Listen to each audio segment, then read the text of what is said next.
अस्सलाम वालेकुम। हाय दोस्तों, कैसे हैं आप लोग। तो आज मैं आप लोगों से बात करने वाला हूं, जैसा कि अभी कुछ दिन पहले ही WHO ने मंकी पॉक्स को ग्लोबल इमरजेंसी घोषित कर दिया है, जिसके बाद मंकी पॉक्स वायरस दुनिया के 116 देशों में फैल चुका है। इस वजह से ही इसे ग्लोबल इमरजेंसी घोषित किया गया है।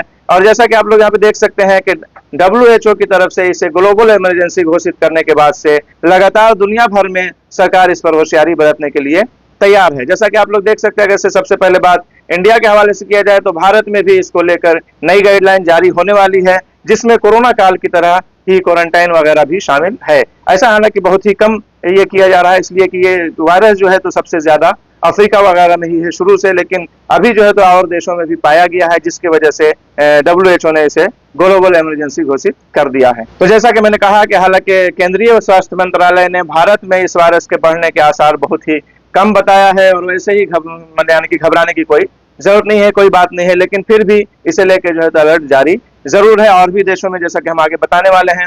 लेकिन फिर भी केंद्रीय स्वास्थ्य मंत्री JP नड्डा इस सिलसिले में अधिकारी उसके साथ बैठक करने वाले हैं, जिसमें एम पॉक्स यानी कि मंकी पॉक्स से निपटने के लिए जरूरी कदमों पर चर्चा होगी। मिनिस्ट्री ऑफ हेल्थ एयरपोर्ट्स, बंदरगाहों और दूसरे एंट्री की जगहों पर सतर्कता बढ़ाने के लिए दिशा निर्देश जारी कर सकता है। वहीं अगर से बात किया जाए, देख सकते हैं आप लोग सऊदी अरब से भी, तो यहाँ पे फोटो में देख सकते हैं कि सऊदी अरब की पब्लिक हेल्थ अथॉरिटी ने कहा है कि ममलकत में यानी कि सऊदी अरब में मंकी पॉक्स का कोई भी केस सामने नहीं आया है। अरब न्यूज के मुताबिक सऊदी मिनिस्ट्री ऑफ हेल्थ ने कहा है कि ममलकत सेहत आम्मा को दरपेश सभी तरह के खतरों से निपटने के लिए पूरी तरीके से तैयार है, रेडी है। इस सिलसिले में वायरस की निगरानी और इसके फैलाव को रोकने के लिए जरूरी एहतियाती तदाबीर की जा रही है, जिसमें यानी कि ये सबसे ज्यादा अफ्रीका में, जैसा कि मैंने कहा, कि पाया गया है। इस वजह से ममलकत में एक भी केस अभी तक नहीं पाया गया है सऊदी अरब में, इसलिए इसमें कोई घबराने की जरूरत नहीं है। लेकिन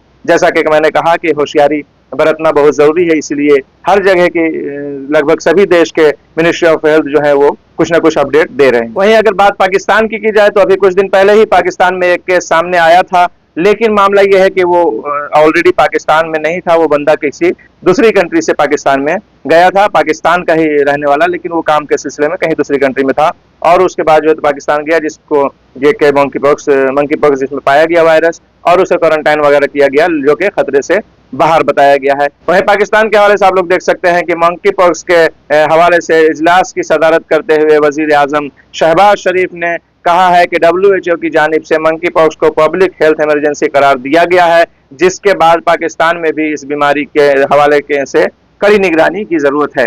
और इसी हवाले से वजीर आजम ने मुल्क के हवाई अड्डों, बंदरगाहों और बॉर्डर्स पर मंकी पॉक्स की स्क्रीनिंग के निज़ाम को मुअस्सर बनाने की भी हिदायत जारी की है। हालांकि ये बताया गया है कि ये मुकामी नहीं है, यानी कि पाकिस्तान में एक केस जरूर पाया गया है, लेकिन वो मुकामी नहीं है। फिर भी इसके हवाले से जो है अलर्ट जारी किया गया है, और वजीर आजम शहबाज शरीफ ने स्क्रीनिंग वगैरह के लिए भी हिदायत जारी कर दिया है। तो यही सब कुछ खबरें थी। हालांकि इसे ग्लोबल हेल्थ इमरजेंसी घोषित करना एक बहुत ही बड़ी बात है, लेकिन ज्यादातर जो है तो उस अफ्रीकी देशों में ये पाया गया है, लेकिन फिर भी 116 कंट्रीज में थोड़ा थोड़ा एक दो ही केस निकलना, यानी कि एक कुछ खतरे से खाली नहीं बताया जा रहा है। इस वजह से सभी सरकारें जो है तो इससे निपटने के लिए तैयार हैं। तो चलते हैं, यही सब कुछ खबरें थी, चलते हैं, मिलेंगे नेक्स्ट वीडियो में। अपना ख्याल रखें, खुदा हाफिज।